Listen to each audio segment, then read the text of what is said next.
आप हैं निष्कर्ष भारत के साथ और मैं हूं मनोज चतुर्वेदी। मानना तो पड़ेगा ही, जी हां, जिस मुद्दे को उठाकर वो 2 साल से सफर करना शुरू किया, जो लोग उसे कहते थे कि व्यापारी है, आज उसी के मुद्दे को लेकर तमाम पार्टियां अपना राग अलापने लगी, उसी के मुद्दे को लपकना शुरू कर दिया। चाहे वो चिराग पासवान हो, तेजस्वी यादव हो, नीतीश कुमार हो या देश के प्रधानमंत्री नरेंद्र मोदी हो। जी हां, सबसे पहले घोषणा की तेजस्वी यादव ने, माई बहन योजना 2500 रुपए देंगे। उस पर उसने कटाक्ष किया कि 50% करीब महिलाएं हैं, 6 करोड़ के आसपास महिलाएं हैं, मां और बहनें हैं।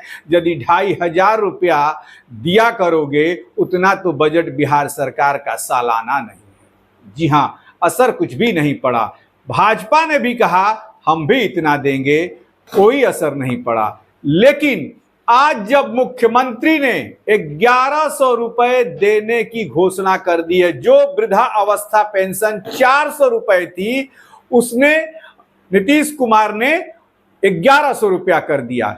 जी हां, और इसी पर अब बिहार की राजनीति जो है वो गर्मा गई कि अब महिलाएं वोट देंगी तो किसको देंगी।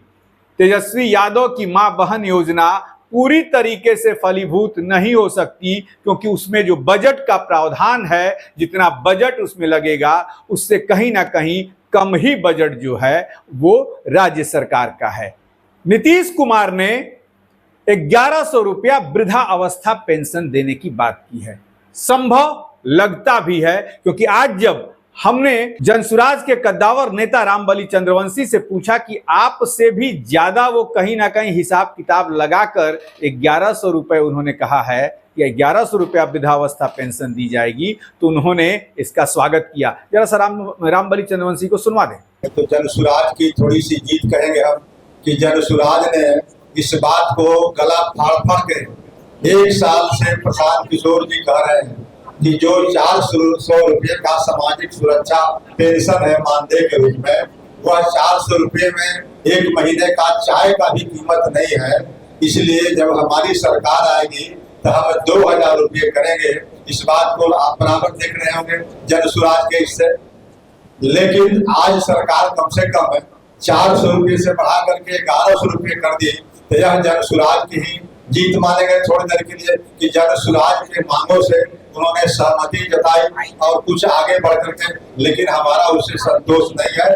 कम से कम 2000 की बात है जनसुराज ने की है। पुरुष हो चाहे महिला, चाहे गरीब हो चाहे अमीर, हर 60 वर्ष से ऊपर के लोगों को 2000 रुपये देने की बात जनसुराज ने पहले सुना आपने।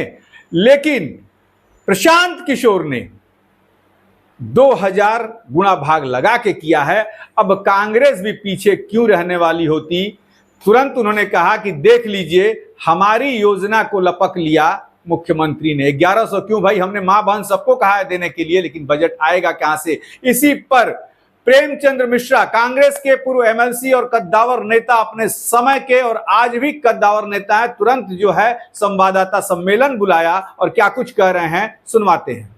महिलाओं के नंबर, महिलाओं के नंबर, यह अपने आप में बड़ा भ्रष्टाचार है। क्या मुख्यमंत्री जी इस संबंध में खुलासा करेंगे? उन्हें स्थिति स्पष्ट करनी होगी, ऐसा कांग्रेस पार्टी मांग करेगी। मैं इन्हीं बिंदुओं पर आप सबका ध्यान आकर्षित करने के लिए आमंत्रित किया था।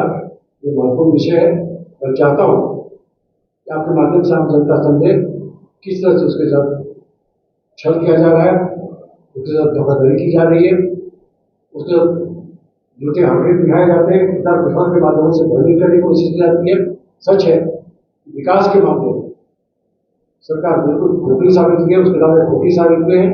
ये जो हमारा सीरीज चलेगा वो लगातार चलेगा। आज उसकी शुरुआत है। आने वाले समय में हमारे के राष्ट्रीय कमेटी के प्रवक्तागण और वरिष्ठ नेतागण आपको इन विषयों को लेकर आएंगे। और हम सरकार को चुनौती देते हैं, इन रिपोर्ट्स का हवाला देकर हमने इन बातों को खुलासा किया है। अगर इसका खंडन करते हैं, क्या मुख्यमंत्री करें या फिर मंत्री करें, उसका भी जवाब देने के लिए दस्तावेजी प्रमाण के साथ कांग्रेस पार्टी तैयार कर रही है। सुन लिया आपने, यानी कि प्रशांत किशोर के 2,000 रुपए की पेंशन योजना को, पलायन योजना को, अच्छी शिक्षा और अच्छे स्वास्थ्य की योजना को अब बिहार के तमाम वो बड़े दल लपकना शुरू कर दिए हैं और उन्हें अब लगता है कि प्रशांत की ही योजनाएं सही थी, उसी से हम बिहार में अब जीत कर आ सकते हैं। लेकिन देखना है कि प्रशांत के दिमाग में इसके बाद भी कौन सी योजनाएं हैं और जनता के सामने अंतिम गोटी वो कौन सी चलते हैं, इस पर भी नजर रहेगी। आप बने रहिए हमारे साथ। नमस्कार।